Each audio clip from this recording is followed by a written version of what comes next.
Hello there. Welcome to the Tabletop Simulator Warhammer 40K Crash Course. My name is Malice, and I am going to be going over a brief overview of how to use Tabletop Simulator to play Warhammer 40K online. So I want to go ahead and start by introducing what is Tabletop Simulator. Tabletop Simulator is in the name, as it implies, a tabletop simulation game. And so Tabletop Simulator does pretty much everything correctly, in my opinion. It is a fast, it is a intuitive, it is a fantastic tabletop simulation. It does everything between scripting, it does everything between physics. It is a fantastic piece of software, and the developers of this program, of this game, of Berserk Games, are actually fantastic. They are very community driven, and they are A+ in showing love to their communities. So we're going to go ahead and assume that you've never heard of this software, and this is your first time. So I mean, the very first thing that you're going to have to do is you're going to have to, in fact, pick up Tabletop Simulator. Unfortunately, the software is not free. However, Tabletop Simulator often goes on sale, usually marked down half off, so you could usually pick up a tabletop for $10 rather than $20. This is US currency based. All right.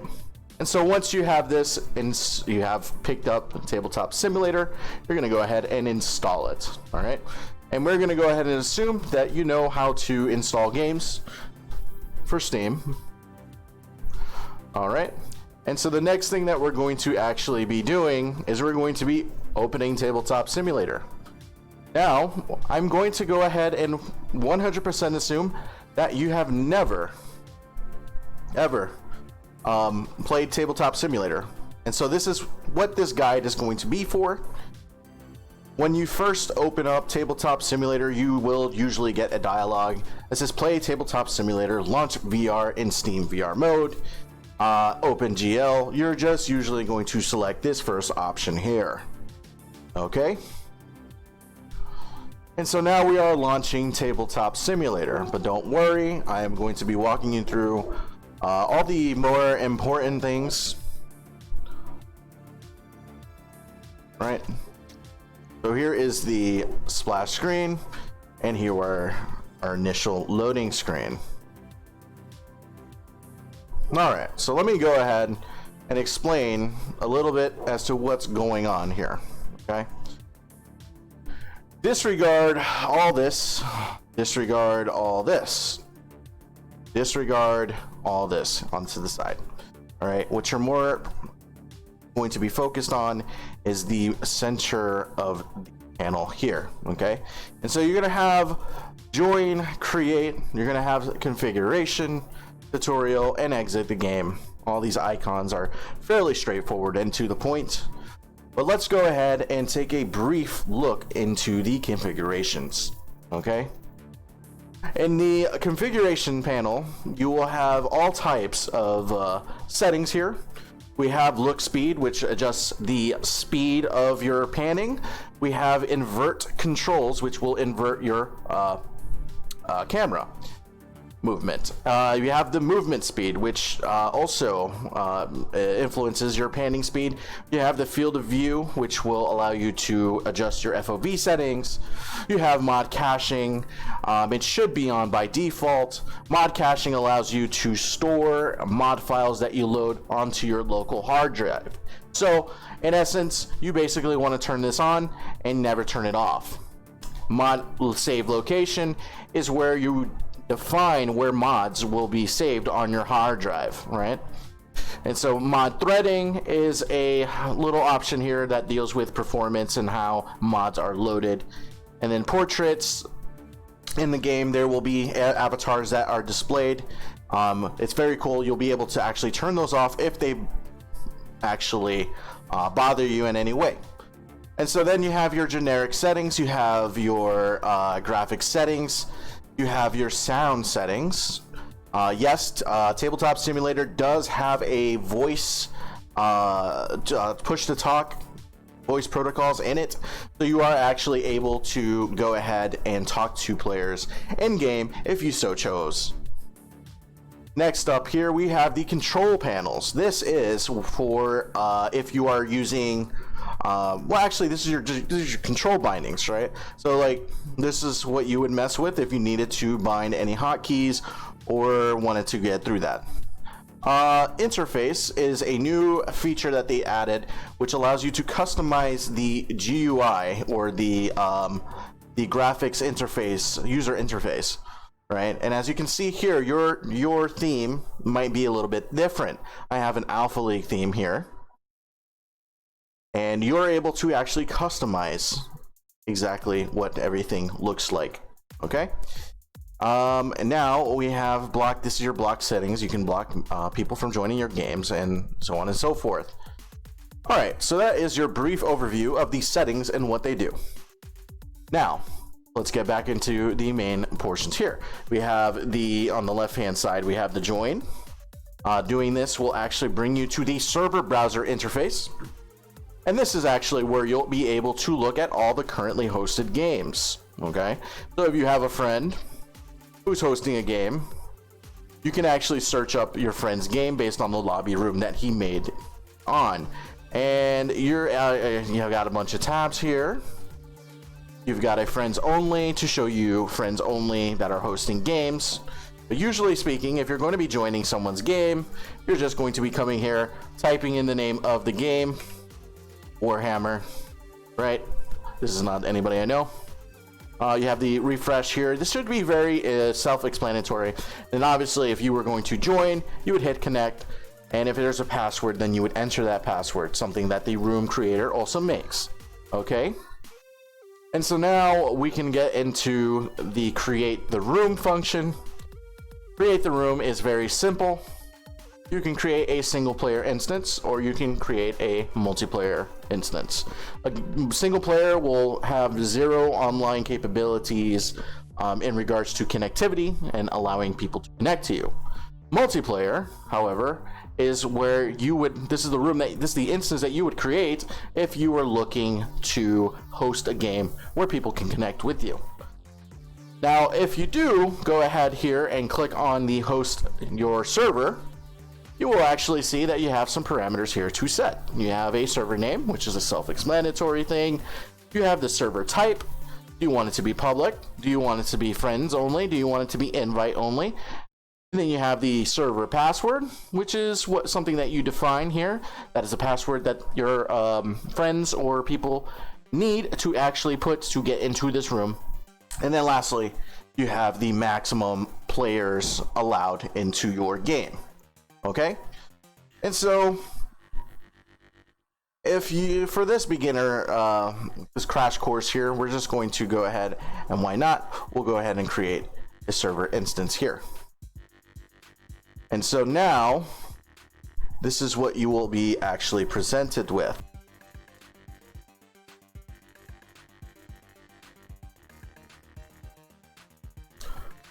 Okay, and so now we have loaded up here our server, our room instance, and so we're going to go ahead and quickly talk about all the various tools that you actually have available to you. Now this is Tabletop Simulator, okay? WASD is how you pan around the room. All right, now this is your default camera setting. It should be third person. If you go ahead and hold down the right mouse button and move your mouse around, you will actually pan the camera. Okay, not left mouse, right mouse button. Okay, so this is how you're going to be able to move and manipulate the camera so that you can actually see the game. All right, please get acquainted with this and make sure to practice. And obviously, this will be something that will become second nature for you. Now, for the next thing that we have here, we have the mouse wheel This scrolling in will zoom in, scrolling out will zoom out. Okay, and then the next thing that we have in terms of the camera, hitting P, which is the default, will actually switch your camera view options. So before we were in third person, well, now we're in first person. WASD will allow you to move forward, to the side, and backwards. Now this is not the same as third person. This will actually get you positions of camera, positions that you normally would not get. Okay, if you hit P again, remember default key is P, we'll get the top down camera mode. All right, top down camera is stuck in this position where you're looking top down. Okay, hit P again and you'll get the third person camera once again. This is the default and the camera that we will normally be using most of the time. So if your camera settings are acting weird, go ahead and hit that P key. It will bring you back over to this. Now, the next section here, we're going to be talking about the tools. Okay, now if you look here on the left, on the top left here, you have these panels with all sorts of different things. I'll be going over each of these and having a brief overview on these. The very first tool we have here is called the grab tool. All right, and so I'm going to go ahead and load in a example model because you actually have to see this. We will go ahead and load in some models and we will go through all of this in just a moment. Okay. All right, so as you can see here, we have a bunch of Imperial Guard models. Okay, now if you highlight over, I'm sorry, if you mouse over any of these models, and this is any object in game, okay, you will see this reticule, this highlight of this this model. Now, if you left click, you will pick it up. Now you need to left click and hold to actually hold it within your cursor's hand. This is the F1. This is the grab tool. Okay, hitting F1 will bring this tool up to allow you to grab things. Now, once again, it's you have to, you know, you're grabbing it, right? So you need to pick it up and then you need to move it, right? So using WASD, using your camera will allow you to go ahead and move your units across the board as needed. Okay, next thing you can actually do is you can make a selection over the models, multiple models. Okay, and of course you'll see whatever is actually highlighted in that selection, it is being highlighted in yellow. Okay, now if you go ahead and hold left click, it will pick up these models for you, and then you are able to actually move these models in unison. Now here is a quick tip for you guys who don't actually know this, but there is actually a nice and useful tip that you can actually use here. Now let's just say if you have a kind of a bunch of models that are all clumped together in any form, to this day people continue to be amazed by this, but if you press the number 1 key, right, now this is above your WASD keys, not your numpad keys, but your number keys right underneath your F1 through F12 keys. Now if you hit 1, this will be assorted to you. This will be sorted and lined up in a row. I believe the 1 signifies 1 row. If you hit 2, it's 2 rows. If you hit 3, it's 3 rows. If you hit 4, and so on and so forth, you have your rows. This is a very useful thing to do whenever your models are clumped together and you need to quickly have them reset up and laid out for you. All right. Additionally, in some certain instances, whenever you're moving a large amount of models, whenever you're trying to position across some models that might give you some trouble, such as buildings, terrains, trees, such things of that nature, right? Sometimes while you're moving back and forth, right, it will clump together like that. And what that is the dice roll feature, right? There's a dice rolling feature that does this. All right.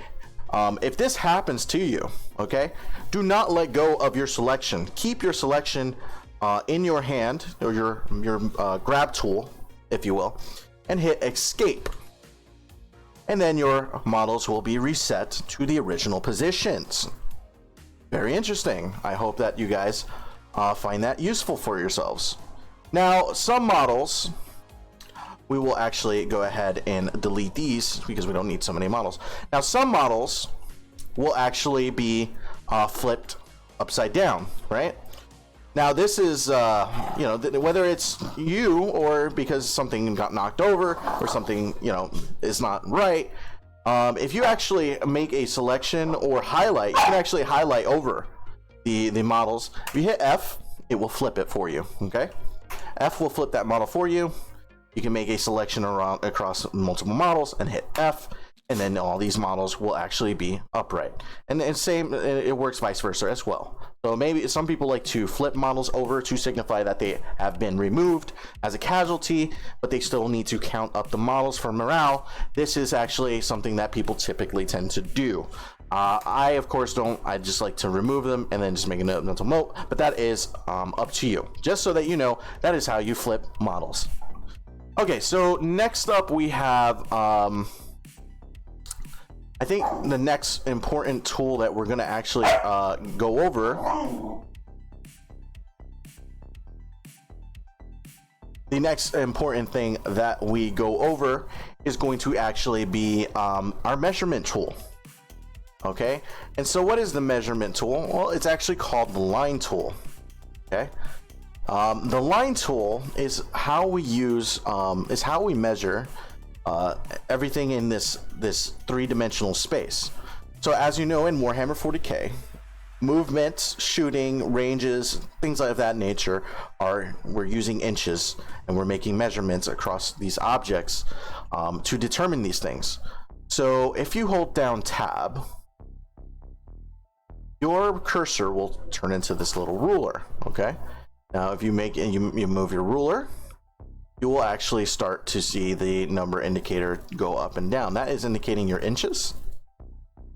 And this is very useful for making measurements as needed.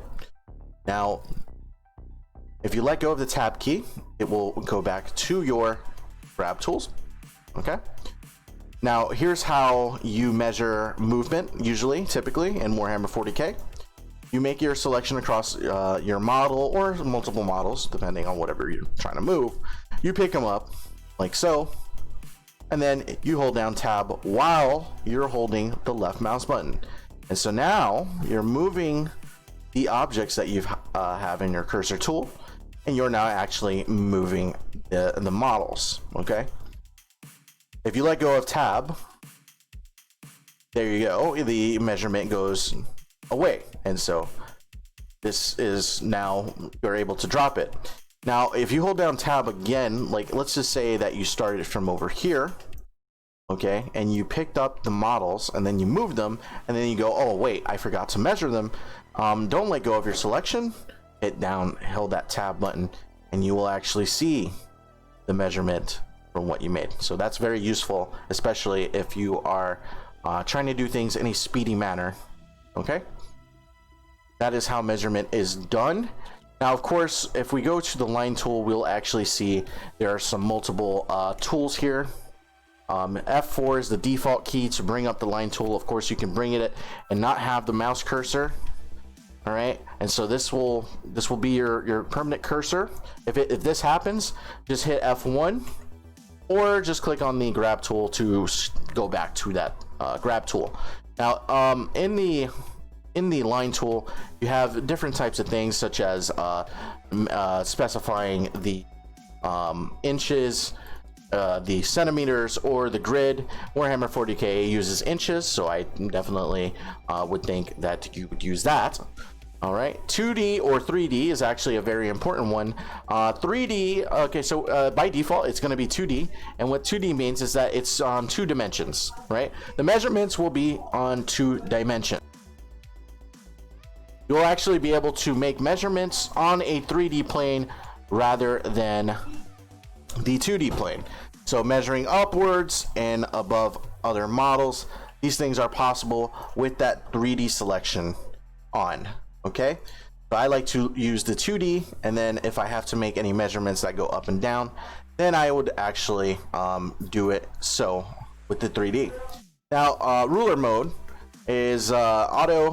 Auto, I think it's with the snapping feature. Yes, there is a snapping feature. Whenever you go ahead and make measurements,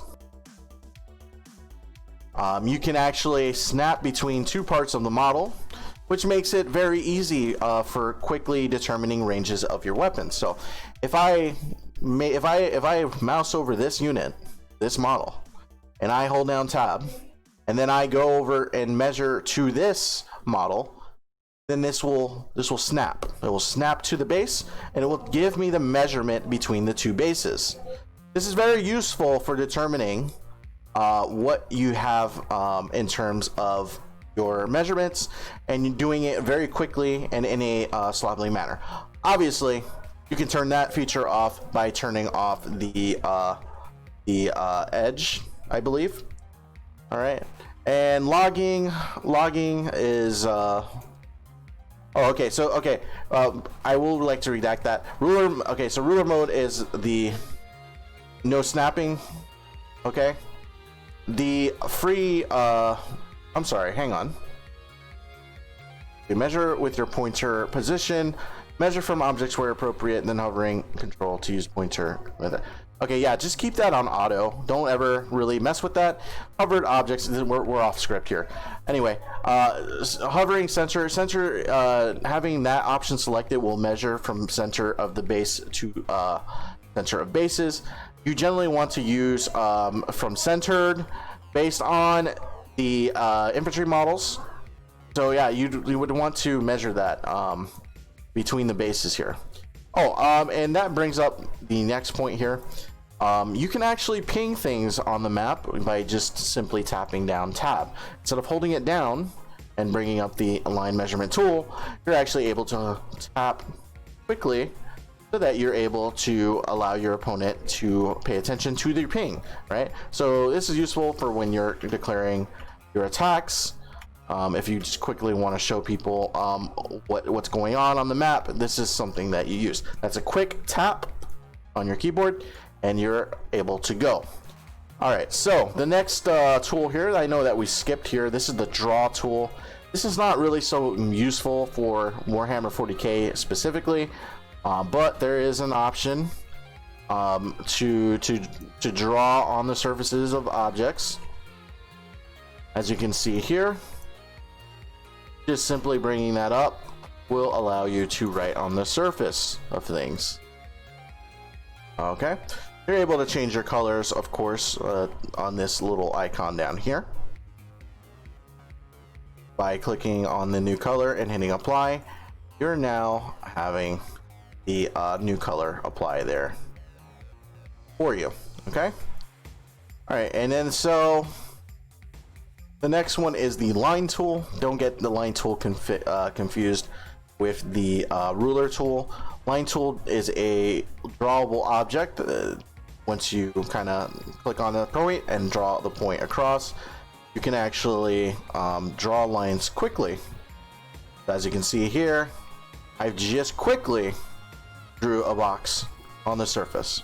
Okay, and they similarly have other tools such as box tools. Very simple to do that. And of course your circles. I believe you can actually make your circles and then measure them. You can interact and interlace these kind of tools by yourself. Okay. All right, and then lastly you have your erase tool. The erase tool will actually erase the lines that you've drawn. Don't think that it is a tool that will actually only erase the small portions of your writing. It will actually erase the entire thing that is vectored. All right, so that is all of the draw tools.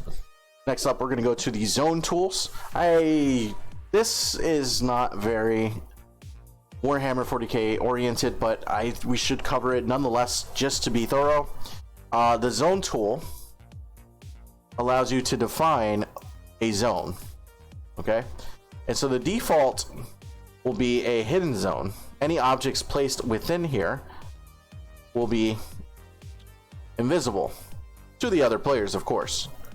Okay, so if you're trying to hide things, I really don't see how this would be applied to a Warhammer 40K game, but that is a tool nonetheless. Randomize is another kind of very it will randomize any objects inside of the zone. Okay, this is really mostly for like D&D type of games and things of that nature.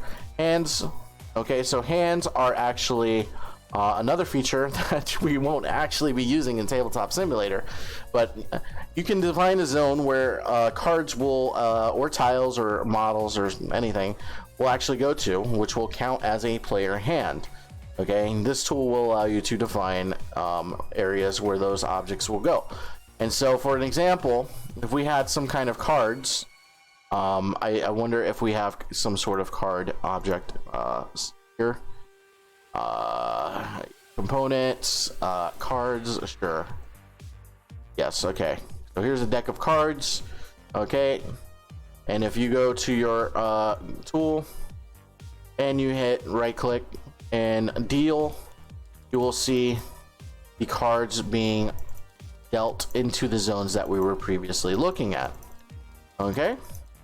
Once again, this is not something that I foresee you really actually using, but just know that this exists and it's an editable feature. Okay. Fog of War is another kind of hidden area, although this works for all the players. This is something that you're not going to be using, period. Scripting is a scripting based tool. Don't worry so much about that. All right, so now we can go to the next portion. We're going to be reviewing and looking at the physics tool here. Now, this is not something that you would want to use, and if you do use this in the game, then I don't really perceive you getting any people playing with you. But there is a tool here to simulate being a flick. I guess this is more for like pool kind of things, but you're not going to really be using that. Let's go ahead and go to the next one. This is the combine tool. Okay, so the combine tool is a complex kind of thing.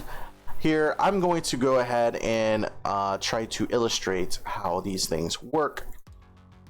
Let's go ahead and pull out a tank that uses multiple parts. You really should not be using these things. Like, I really don't foresee you really messing around too much with this stuff. I've barely used it, but anyway, we have the attach tool. The attach tool works very weirdly, where it basically allows you to combine two models together to form one model. And so if I go over here to the attach tool and then I make a selection from here to this model, the models should be linked together. I suppose there could be some kind of use there for I don't know. I don't know why you would use this. The joint tools, I think, allow you to. I really don't see you guys using this in any way. Let's see. Hinge tool. Hinge tool has a sort of joint thing for physics-based simulation.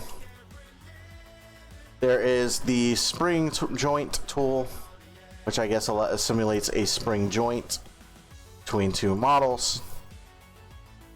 Very interesting. That could be actually that couldn't be that shouldn't be too bad of an idea if you if you're trying to do something like these. Oops.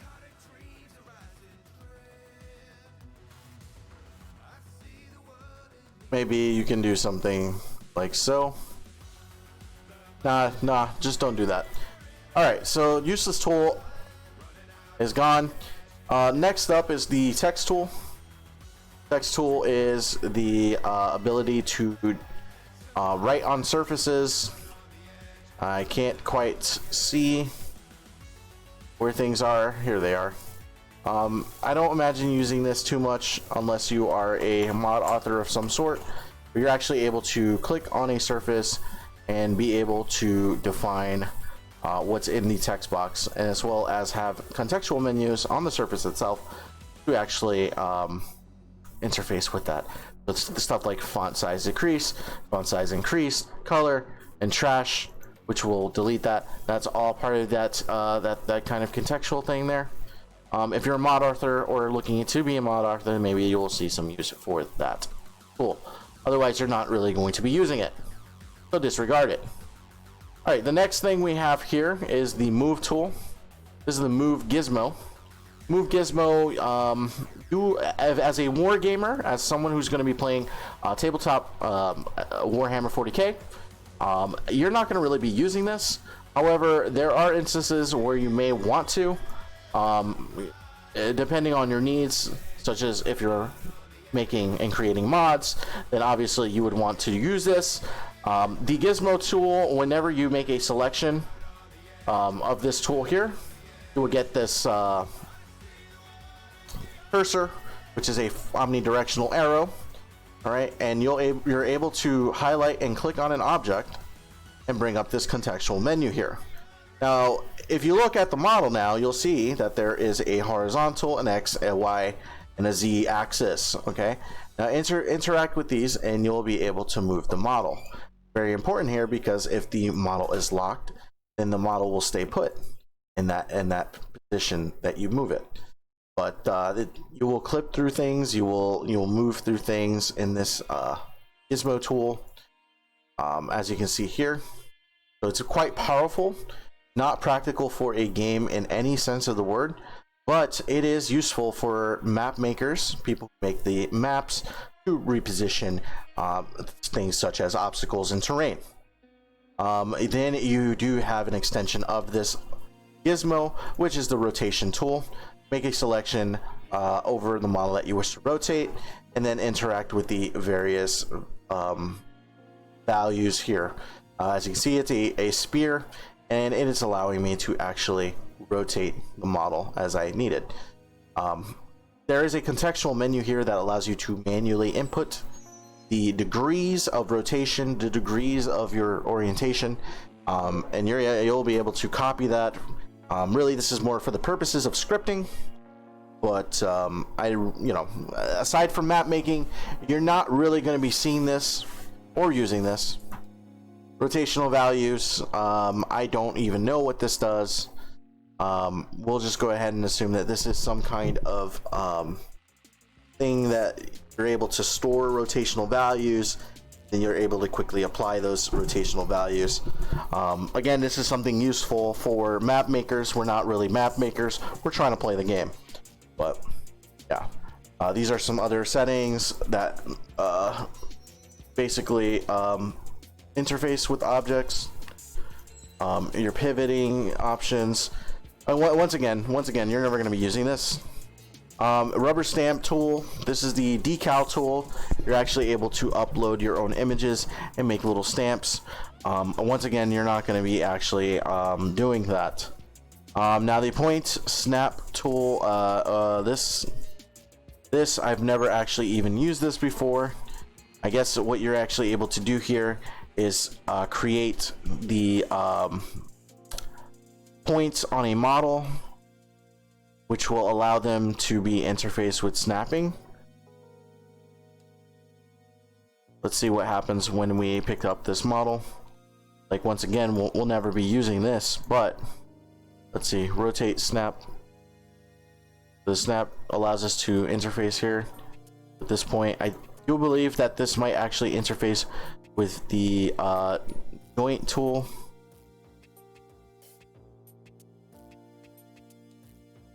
Either way, you're not going to be dealing with that. Okay, you're absolutely not. Even as a mod author, perhaps if you are a mod author, that's something that you're going to want to worry about, but we are TTS Warhammer 40K gamers. We don't care about that nonsense.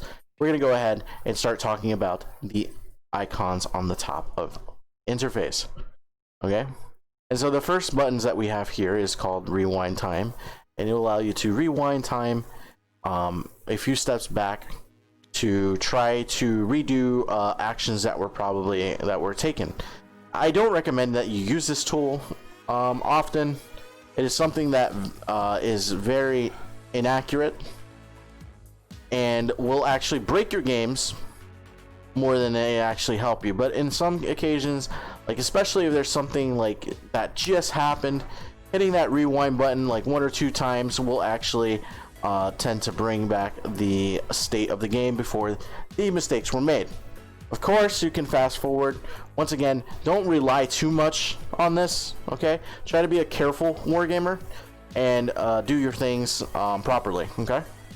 You don't want to rely on this.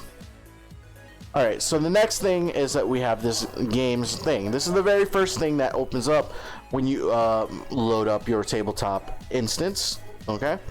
And so you have here, you have classic, you have DLC, you have workshop, you have save and load.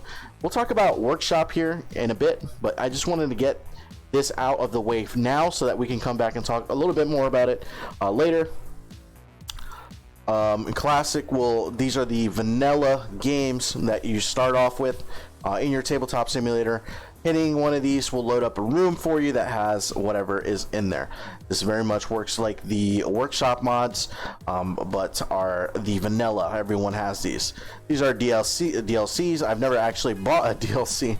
Maybe I buy a DLC once, but I don't actually use it. Then you have the workshop. Workshop will be where all your mods that you download from the Steam Workshop will go. Okay? And then you have save and load. Save and load is actually how you save your games and where your Battleforge, if you have Battleforge installed. If you don't have Battleforge and don't know what Battleforge is a collection of curated mods that are collected to play Warhammer Warhammer on Tabletop Simulator. It is mods that are save games that are based on the content that is uploaded on the Steam Workshop. It's not models that we actually create, but it is a community effort to maintain that, and will get you everything that you see here, such as factions, maps, pre-made, and templates. Now, if you actually, we'll go over really quickly on how to create a save game, which is something useful because in some instances you do actually want to save your game. Okay, now autosave. Really quickly, autosave, there will be a map, your table instance here. It will always show up as to what you're looking at. It does periodically autosave for you, okay? Now, if you want to create a manual save, all you have to do is come up to the top of this contextual menu here. You can go ahead and hit Save Game, and then the second contextual menu pops up. And if you look here, this is a list of all the folders inside of your save game. And then here is where you actually name. So test for YouTube. Okay. If I hit save now, bam, there it is. This is very useful if you're trying to save configurations for your armies. If you're trying to pause a game and have that ability to come back to the game and play it with your opponent, you're actually able to do this for that. Okay. If you come over here and you look up, you can create folders. Creating folders such as the ones that you see here before you, you'll be able to name that folder, and then you'll be able to go into that folder and navigate amongst it. It's just like a file browser, except that it is based in Tabletop Simulator. All right, and so now that the saved games and how to load up your games, actually your loading of the games is something that I would actually go ahead and briefly mention. You're actually able to do things like expand, additive load, or delete. Okay, now if you, these three icons right here will influence what exactly happens here. Now if I click on this just like this, what's going to happen here is it's going to ask me if I would like to load this save game. If I hit yes, well, there you go, you have your save games. Okay, now if you come back here and you hit overwrite will allow you to overwrite your save with whatever is in your map. So if you make changes and things like that, you can quickly save that over by just hitting overwrite. Okay, And so the next thing that we have here is expand. If you hit expand, it will actually load up all the assets that are inside that save. Okay, as you can see, that these are the cards that we loaded up earlier, and here are the things that we've the Corsair Falcon, the Imperial Guard. That's all in here. If we hit expand, now what you can actually do is you can pull the models out individually and allow yourself to load those models in, like so. Okay, you hit spawn, does the same thing. All right, now the next thing that you have here is the additive load. Additive load is it will basically load in a copy of whatever is in this save state right into your map. So we use additive load for the FTC community map. The FTC community map, if you don't know what that is a template for playing your Warhammer 40K games. You can actually find a video link to that in the description below. We will actually have that featured. Additive load, okay, and then move. This will allow you to move that save and allow you to go ahead and do the things. Have we been actually recording for 42 minutes so far? Holy shoot. Okay. So now we know how to save, how to load. Okay, now we're gonna go to objects. What are objects? Okay, objects are basically things that you save or things that come vanilla in the game. You will be able to load up different things based on these contextual menus. Okay, you're gonna import custom things. Like when you put in a custom tile, you'll actually be able to load in a image. Maybe a bottom image or something. You know, this will be using a URL, or if you browse to your local files, you'll have that. And you can set settings such as like that. And you have things like the model to make custom models. This is you can make custom dice as well, which is a really cool feature in my opinion. And you just got all this to work with here. I'm not going to go in depth on every single one of them, but just know that there's things in here that you actually use, like the bag. The bag it acts like a bag. You can put things in it and pick it up and move it. You've got a calculator. I don't recommend use that. You've got the tablet, which opens an internet browser into the game. Just things like that. Digital clock. Don't worry too much about that stuff. Just know that it's here. It's here and it's available for you. Just so as your tables here will change what's actually on the table in game. Okay. Objects. Now here's a really important one. Saved objects. You are actually able to save objects into these save files, and I'm going to show you how to do that really quick. Saving is as easy as dragging a selection. Alright, so yeah, dragging a selection over the models and then right clicking will bring up the contextual menu. Okay, contextual menu, if you hit save object, you will get another contextual menu, and then here is where we would define the name of the objects that we're trying to save. This is a test. Okay, and then we hit save, and then boom, this is a test. If I click and drag this out, it will load the models that I've highlighted, and they will keep all the properties the same more or less on the model. All right, so this is very interesting. This is something that you are actually going to be using a lot of, especially if you're making lots of lists for yourself. You're going to be making your lists and saving them as objects, or using the FTC Army importer. I've made a recent video on that one, just going over how to use that. But basically, you will be making your saves and having them in here. So it's probably a good idea to organize this folder, because that's where all your things are. Okay. All right. So the next thing that we're going to go into is the music. I'm not going to even go there. Disregard music, disregard notebook. Notebook is not important. We're going to disregard that. Okay, here's something that we can actually look at. So options. If you hit the option here, we'll have a drop down list of different things. Okay. For the first one, it's the info. Info is the name of your, I believe it is the name of the, I'm sorry, what? Info, that's for YouTube. Okay, this name, okay, so shows on server browser and friend list, that's the name of your server room. All right, type will allow you to. Oh, okay. No, this is the name of your actual room. I'm sorry. Not the server name. This is the name of your room, okay? And this is what will show up in your last played or whatever, things like that. But yeah, this is actually the save name of your game, okay? You can actually change it. This is the type of game. You can set a tag on it.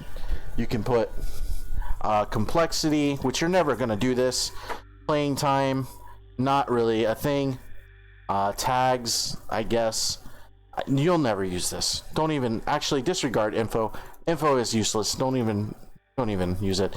Next thing we have here is the actual server name, and so this is actually quite important for you whenever you're loading your games in and you need to quickly change things. Okay, so Alpha League is the name of our server room, and this is actually public right now, and so I can actually set the name, or if I wanted to change it, I can set it and change it here. I can mess with the options. They're basically the same options of when we created it, but it's here. Okay, max players, looking for players. That's a tag that shows up in the browser of the server. All right, server password is where you can define your password, obviously. Okay, and we have permissions. You're not really going to be messing around too much with this, but you can make permission based things. Don't mess with that. You're not going to need that for your tabletop wargaming needs. Grid will show you a grid contextual menu. If you hit show lines here, you'll actually see a grid. This could be useful for creating your rooms, or just using something, I don't know. Some people like to be neat. You can select what type of grid is being displayed on your game, on your table.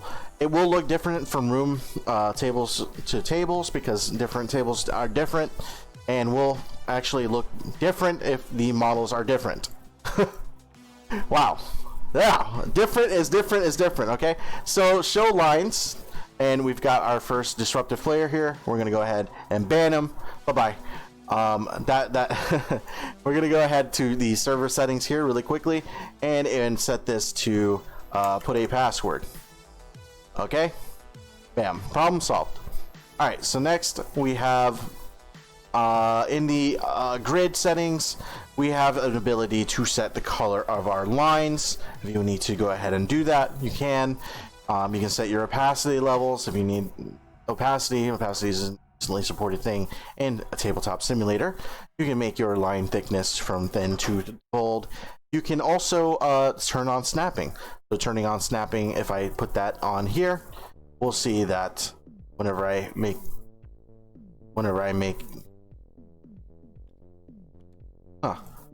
that's a very interesting thing. This is not working. I wonder if I set the grid sides down, will it do it? Alright, well, normally what actually happens here is that the model respects the grid and will auto place in the grid that you selected. Okay, that's usually what happens here. It could be that I'm not doing it correctly. This is how you offset your model, your grids. You're not really going to be using this. I'm not going to go over too in depth about it. Well, I guess I already did. But yeah, that is the grid, ladies and gentlemen. You're not going to be using it, but we will keep it on nonetheless. Next up in the options, we have lighting. Lighting effects will allow you to set things such as light intensity. Don't mess with that. If you want to set a color so that the color intensity is on, ambient intensity, background gradient. These are all sort of settings that you can use here to influence how the game is being rendered in the light on your game. All right, so reflection intensity, these are all additional rendering options. We're not going to really be looking at into depth, or I'm sorry, what? We're not going to be looking too in depth into that. And then we have physics. Physics will allow you to set things such as gravity. Higher gravity obviously will make it so that things fall faster. and things of that nature. Play area allows you to define exactly where in this game you can play. Okay, and so the next thing is, do you want your physics to be on full? Do you want it to be semi-locked or locked? If you put it on semi-locked, that means that other units that aren't selected will be uninteractable. And I thought that that's how that worked. Yeah, semi-locked. Or if you put locked, basically models just basically become uninterferable unless you actually interfere with it directly. So I recommend that you put this to either full or semi-lock in your games. Otherwise, it can be a little bit annoying to interface with the map. And so that is how that is for that. So turns, do not worry too much about this. Turns are basically scripting based kind of things. We're not going to mess with that. We'll skip over to game keys. For YouTube controls, I don't actually know what that is. Sorry guys, I'm drawing a blank. Modding is how you actually are able to upload your mods or your rooms to the workshop. I've got multiple uploads myself here. I'm actually able to edit those from this contextual menu. This is not for you though. This is a crash course on the game. And then you have your menu button over here. I skipped flip on purpose here because flip is a stupid setting that allows you to flip the table. I'll go ahead and do that for you right now. There it is. That's what flip does. I don't know why that was added into the game, but you know, that's a thing. Please don't go around and doing that into people's games. That's a really good way to get yourself blacklisted from a community. So right, yeah, going back to the menu, this is the menu options that we have gone over before in the past for this video. All right, and we're gonna go ahead and load up an autosave from down here so we can bring this up again. All right, next up we have the lift height. So lift height is actually a little interesting. You're probably gonna want to keep this at default, but just know that you can actually pick up models based on this lift height. If I set a higher lift height, it will lift the model higher and higher. Okay? Low values mean that you barely pick up the model.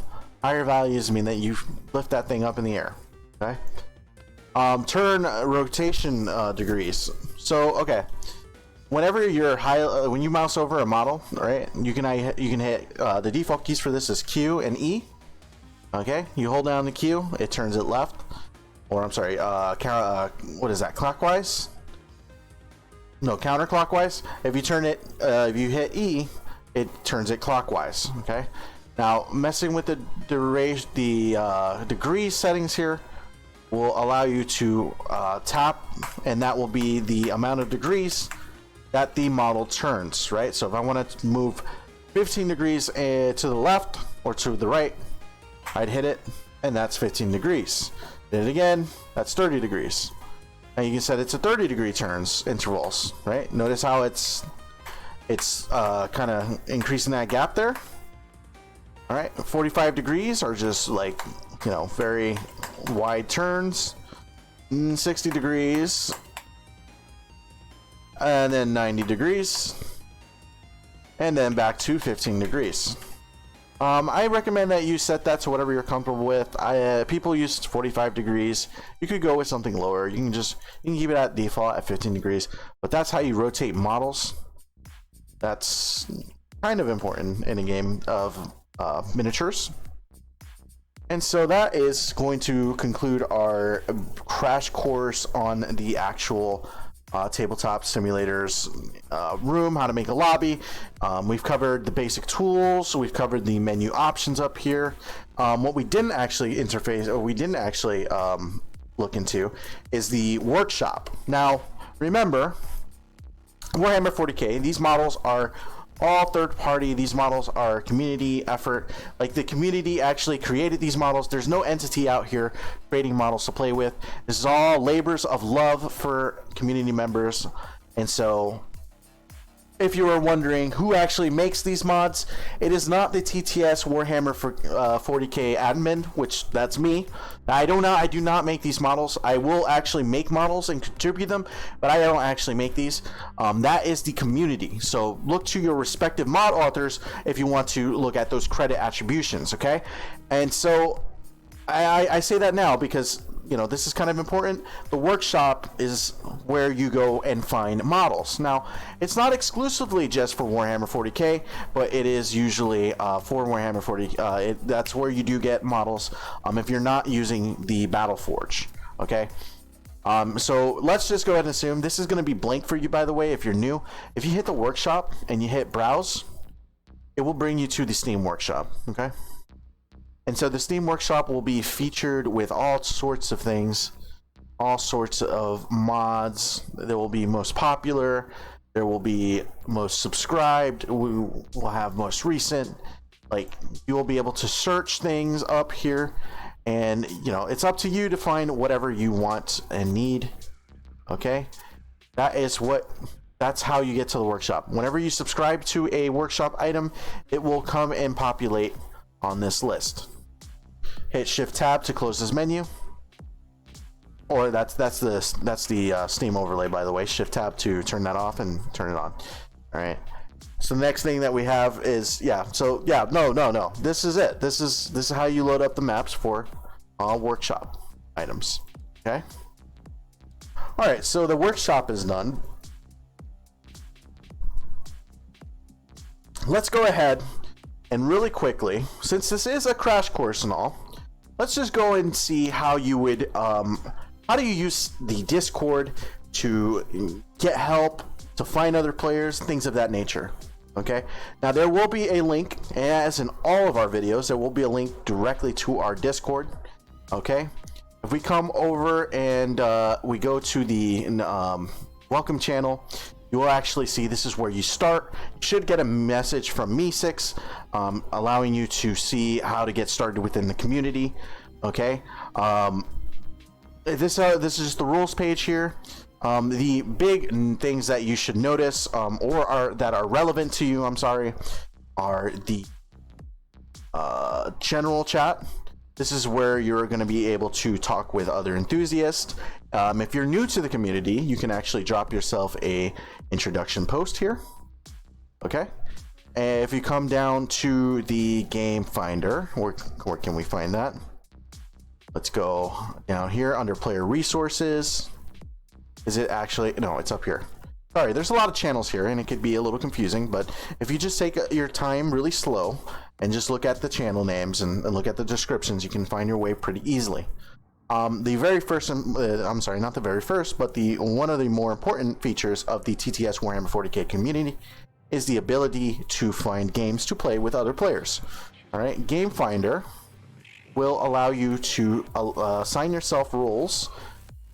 If you click on any of these buttons, look up here, it says react to give yourself a role, right? LFG, which stands for looking for game, 40K casual. Okay, that means that when you set this tag on you, you will be added to a pool of people actively looking to play Warhammer 40K on a casual level. Okay, if you're looking for a competitive game, LFG competitive, react to this role and you will get the role, and you'll be able to you'll be added to the LFG lobby, and you'll be able to get tagged and all that kind of good stuff. And then we do this for Kill Team, we do this for Age of Sigmar, we do this for 30K, we do this for War of Seven Fronts, and I think there will be another one that we add that is for beginners. So this might actually look a little bit different by the time that you're looking at this. Okay. Down here, for people who are still new and need a guide or a teacher on how to play the game of Warhammer 40K, I do actually do learning streams on Mondays and Tuesdays, starting at 5 p.m.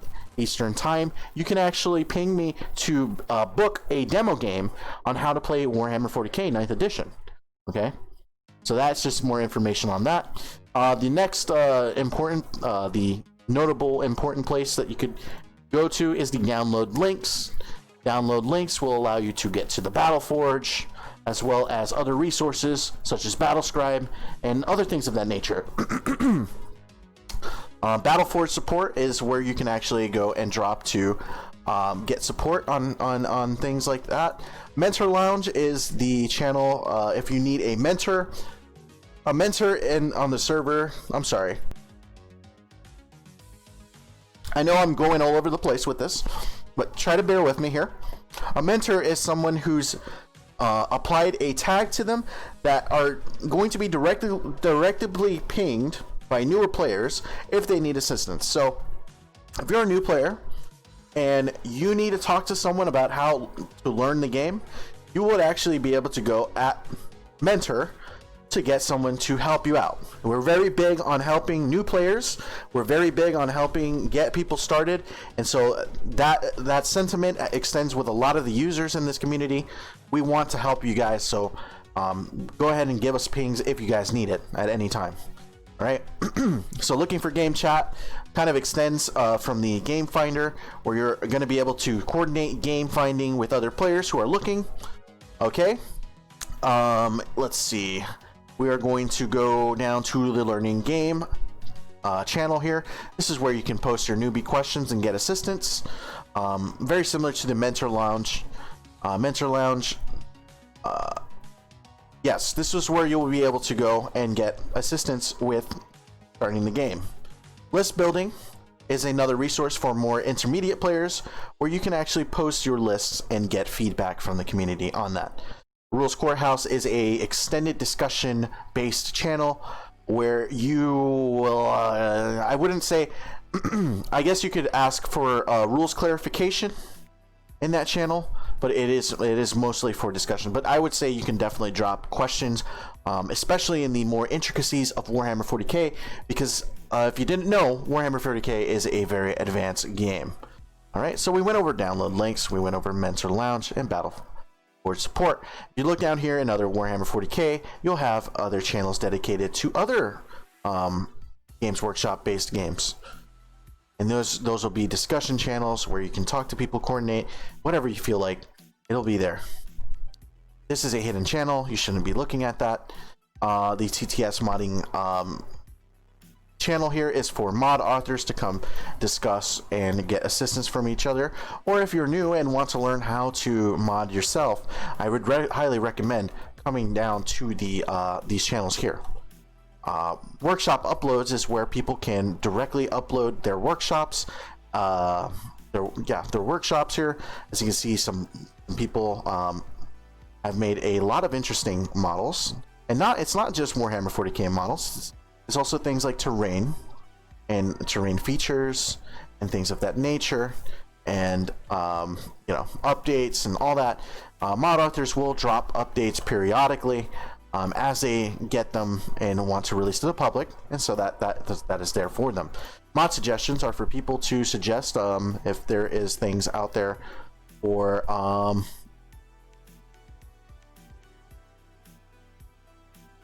yes, okay, so yeah, I'm sorry, I got taken back.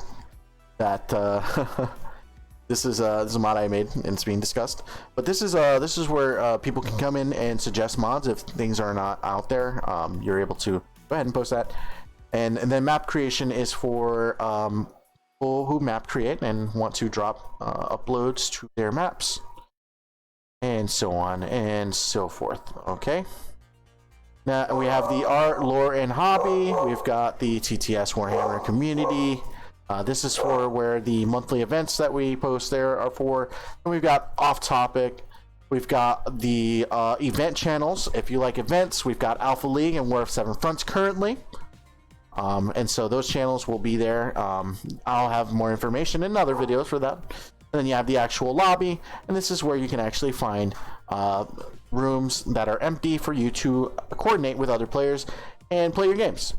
And so that is I know that is a lot to take in, and it's been a good 50, almost an hour here that I've been here explaining things. My voice is actually starting to wear out on me here, but this is a crash course onto how to get started with Tabletop Simulator. We haven't gotten super in-depth onto things on how to load up armies and things like that, but we did actually take a look into how to control, how to use the tools that are made available to you, and also how to get started. And so I hope that this video helps you. And once again, my name is Malice. If you guys are interested, we have the TTS Warhammer 40K community. A link in the description will be there below. And also, we do the Twitch streams. We do Alpha Game, which are competitive games. We also do the learning streams, and I do a printing stream on Wednesdays as well. And so those things are available. If you guys want to help and support our community, please go ahead and visit and drop a. These are things that actually help us expand. And so with that, I'm going to go ahead and end this video. And once again, welcome to the Warhammer 40K community. I look very much forward to seeing all of you.